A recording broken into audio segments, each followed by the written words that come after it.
Welcome to the Commercial Real Estate Mastery Podcast, where you'll learn the correct way to identify, negotiate, perform due diligence on, renegotiate, finance, turn around, and operate real estate in today's market, a market in which volatility creates opportunity and sound principles defeat fads and bubbles. And now, here is your host, a 25-year commercial real estate veteran and co-owner of over $1 billion in real estate assets, Frank Rolfe. During just about every down cycle, a standard practice of most lenders was to do what's called extend and pretend on a troubled loan. On a troubled loan, the problem is you typically can't find a new bank to take that loan, nor does the bank really want to renew it. They don't want to enter into a new 5 or 10-year agreement on a property that is struggling just to make the payments every month. So under extend and pretend, what the bank does is it extends the expiration date of the loan, and they pretend that everything will always work out well.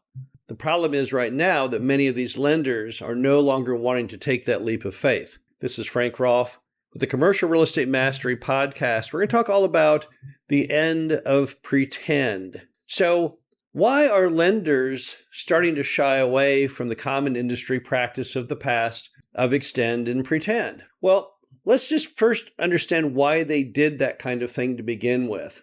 Why would you extend a loan that was coming due and you know there's problems in occupancy and rents and everything else?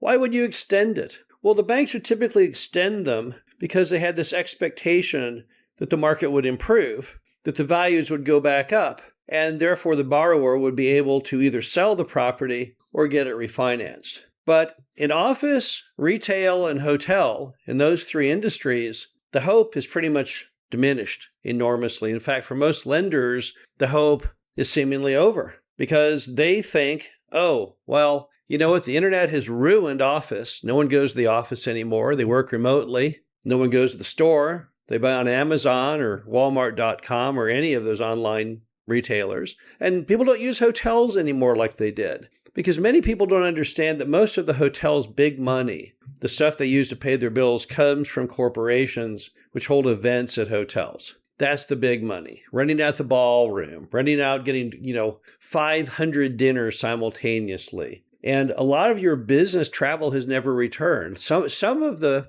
personal travel has in many markets. But if you look just, for example, at New Orleans is getting slaughtered when it comes to hotels because the conventions never came back. People just decided, we don't want to hold those big conventions anymore. People can do the same thing on Zoom or we can do an email. So as a result, in those three sectors, people are saying, no, there's no hope. So why should we even bother?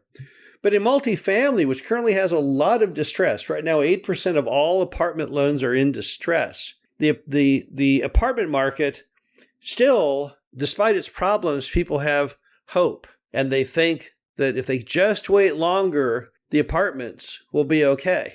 So let's take apartments out of the grouping of the end of extend and pretend, because many lenders will still do extend and pretend on apartments. They have a rosy, positive outlook of what will happen with a lot of these apartment deals. But the real trigger of the problem on the office, retail, and hotel side is not just that the lenders have lost hope. The problem is the borrowers lost the hope. That's the thing that no one expected. So a lot of these lenders, they probably would still do extend and pretend because despite the fact that office and hotel and retail occupancy is dreadful, and we all know it is. If you go to your local mall, how many of those storefronts are vacant? Just a ton of them. How many of the ones that aren't vacant are pop-up shops? People who aren't even really retailers trying to hawk some goofy thing they made out of their garage. So we know there's great weakness in those. But the problem is that the people who own those properties, they don't want to keep feeding them. They don't want to continue on with the negative cash flow. They figure they're going to lose that office building in Manhattan anyway, so there's really no point to keep making the payments since it doesn't currently cover the payments. And as they've lost hope themselves in those things, in those assets, and stop making payments, the banks have no choice but to foreclose because they can't do extend and pretend if both parties don't believe in what they're doing. So as a result, you're suddenly seeing a lot of these properties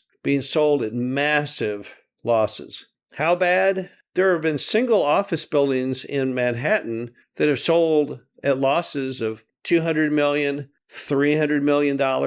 The largest office building in St. Louis, a 1 million square foot building, the AT&T Tower, sold at auction not that long ago for $4 million. A 1 million square foot building. To build that building would have cost probably $150 million, and now it's being sold for $4 million.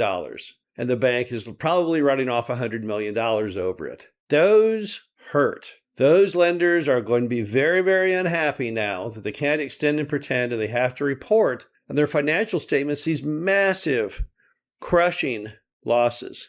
So what's going to happen when all this occurs? There's $2 trillion of loans coming due right now in commercial real estate, and pretty much all of your office and your retail and your hotel are not going to be able to be renewed. So what happens when all of this hits the fan? When all of this hits the floor? Well, here's what you will see. First off, it will depend on what industry you're in. If you are in something related to housing, apartments, or mobile home parks, you're not going to see a whole big change because most of that lending is Fannie Mae, Freddie Mac. They don't do office or hotel or retail or anything other than basically apartments and mobile home parks. And since they believe in those loans and those loans are going fine, mobile home park defaults right now are under 1%. It's the strongest of all real estate categories. They're not going away because they're doing just dandy. So a lot of the distress in commercial real estate will not be felt in the housing side. But in the office, retail, hotel, to some degree self-storage, commercial buildings, their tale will be different. As the lenders acknowledge these massive losses and write these things down, they will begin a process which is called flight to quality. Now, what flight to quality means is they realize that most of their defaulting loans come from things that were marginal, locations that were marginal. There's still office locations in America that are booming, in fact. Office buildings on the Upper East Side in New York City are seeing growing rent and occupancy. So it's not like everything is in the toilet, but the lesser properties with the lesser locations in those real estate sectors are. And they're not going to want to carry those loans any longer, nor will they want to originate new loans. So if you're investing in office or retail or lodging or any of these sectors that are having trouble, it's paramount that you not buy marginal property. You've got to buy the better quality stuff, the stuff that you know will stay occupied with great locations, good solid prices. That is the key. And that you'll just have to camp out and wait until the cycle turns. Because all these real estate cycles and lending cycles always seem to go in a cycle. They go up and they go down and then they repeat. However, the spooky part about this collapse is I don't know for a fact that office, retail, and lodging will in fact ever recover. Because Americans have come up with a new way that they live their life regarding those aspects. I don't see ever it cycling back that people stop buying things on Amazon, stop buying things from Walmart. It's delivered to your door. You don't have to cart it out of the store. There's no gasoline costs. There's no time lost. I just don't think it's going to come back. I don't believe that offices are ever again going to be full. I don't think that the average American is ever going to go like they did before and sit in an office all day. Just don't see it happening. So I'm not sure what you're seeing is truly cyclical. Now, the properties that go bad in those sectors, they deserve to go bad because whoever bought them and ran them, they either weren't staying attuned with what was going on with technology or they were in markets that were too marginal to begin with. But flight to quality is probably the key term going forward as the end of the extend and pretend era starts to take shape, with the exception of housing, mobile home parks, and apartments, which will remain fairly much unfazed. This is Frank Rolfe, the Commercial Real Estate Mastery Podcast. Hope you enjoyed this. Talk to you again soon. Thank you for listening to the Commercial Real Estate Mastery Podcast. Be sure to visit us at CREUmastery.com to subscribe to the show, read our show transcriptions, and access all of our great information on real estate investing. And if you have a moment, please feel free to rate, subscribe, and leave a review wherever you listen to your podcasts. This helps others find the show, and we greatly appreciate it. We'll catch you in the next episode.